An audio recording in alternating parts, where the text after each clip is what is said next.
lingură de untură de casă. Dacă nu avem, 2-3 linguri de ulei.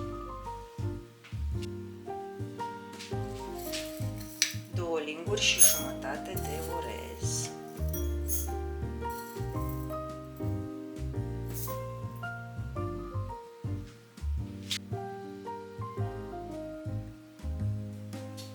Punem 2 cepe tăiate cât mai mărunt, ca să nu se simtă gustul de ceapă în sarma. Eu am pus cepe roșii, se pot pune bineînțeles și cepe galbene, ce găsiți, nu contează.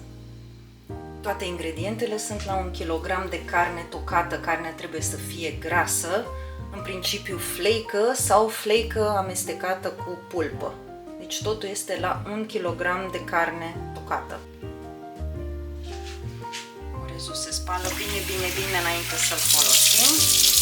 Nu-l punem direct în pungă și se lasă un pic la muiat.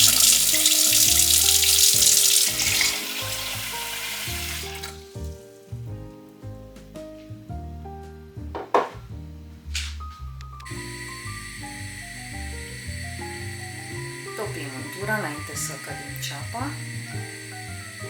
Așteptăm până se topește bine de tot.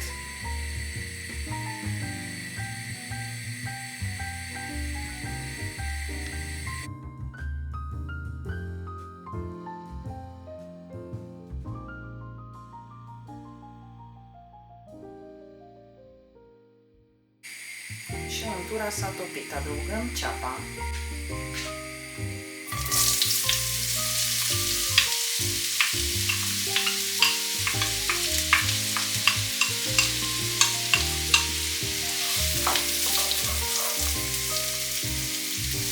La foc nu foarte tare, că nu vrem să o prăjim prea tare, trebuie doar să o topim un pic.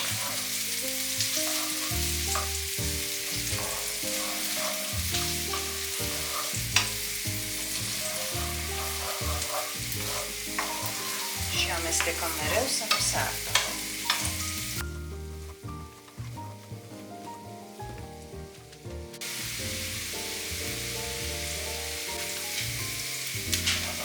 S-a înmuiat ceapa, adăugăm orezul. Nu lăsăm mult, doar 1 minut, să nu se prăjească prea tare.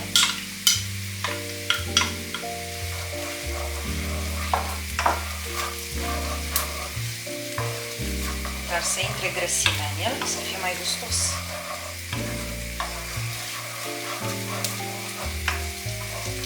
Să capete un aspect sticlos.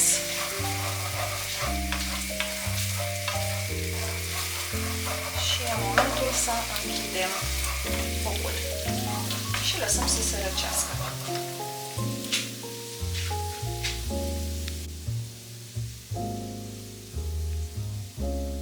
În carne adăugăm o jumătate de linguriță de piper, o linguriță de cimbru și o linguriță și jumătate de sare. Și aruncăm pe rând toate ingredientele aici și amestecăm totul bine.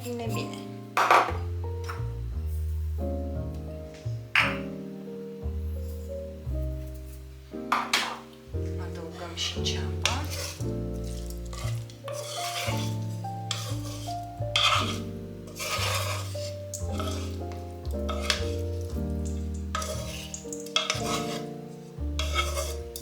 Care a înglobat între timp toată grăsimea. Și amestecăm toată compoziția până înglobăm absolut tot.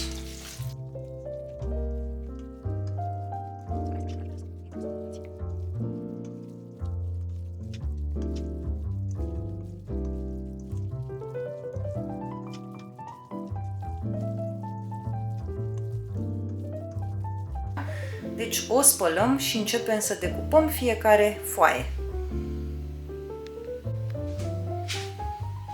Și spălăm marca bine cu apă rece.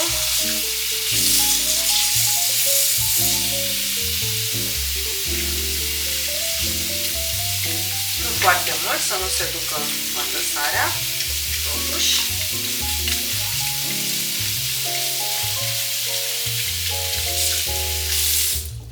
Și nu scurgem foarte bine.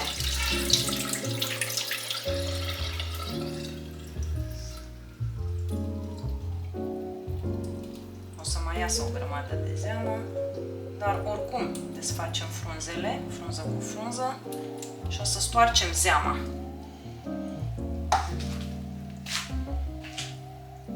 Varza trebuie să aibă foile foarte subțiri. Foaie cu foaie. Partea mai dură o decupăm. Deoparte punem foile mari și le adunăm aici, facem un strat. Partea dură punem deoparte, pentru că o tocăm ca să o punem printre sarmale.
O lingură de grăsime pe fundul cratiței.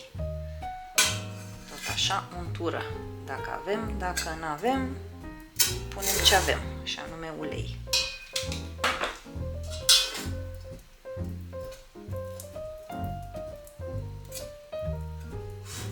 Ungem un pic la bază.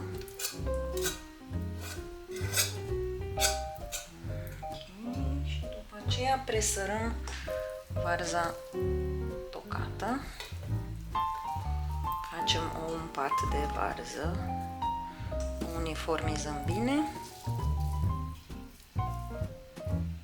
și o să începem să pregătim sarmalele,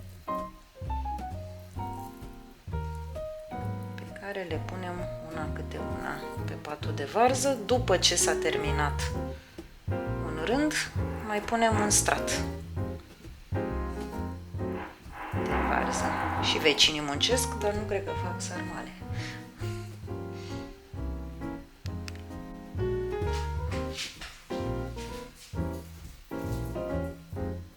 Și cam roșietică de la ceapă. Pachetăm, punem carnea pe mijloc, pachetăm bine, bine, bine și la margini închidem ca să nu iasă carnea. Facem mai mari, mai mici, în funcție de cum avem foile. Foarte, foarte mari. Lăsăm și foi de varză de rezervă, că nu știu cum vor ajunge. Și să nu ne trezim că nu mai avem.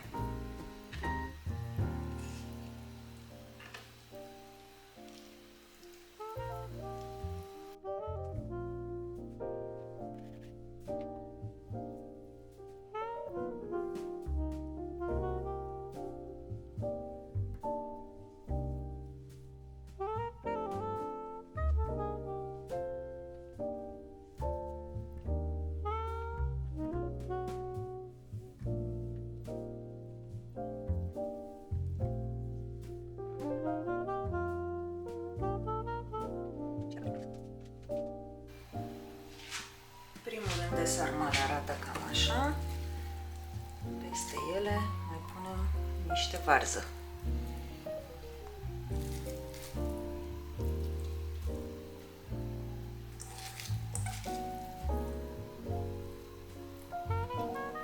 Asta am uitat să o dai.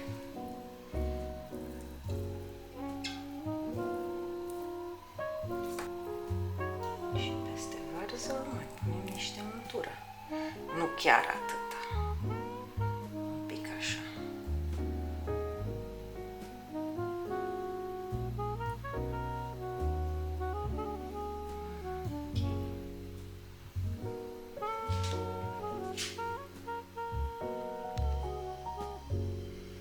Punem într-o cănuță câteva lingurițe de bulion. Cam așa. Pe care îl diluăm cu apă. Trecăm bine, bine, bine. Rupem o frunză de dafne ca să dea aroma plăcută.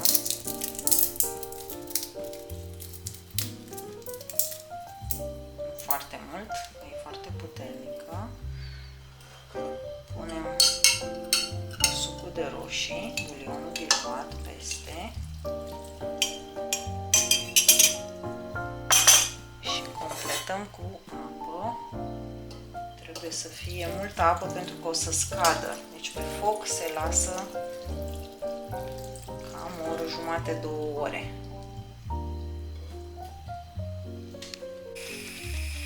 Din momentul în care începe să fiarbă, punem cronometru 2 ore. Ne vedem peste 2 ore.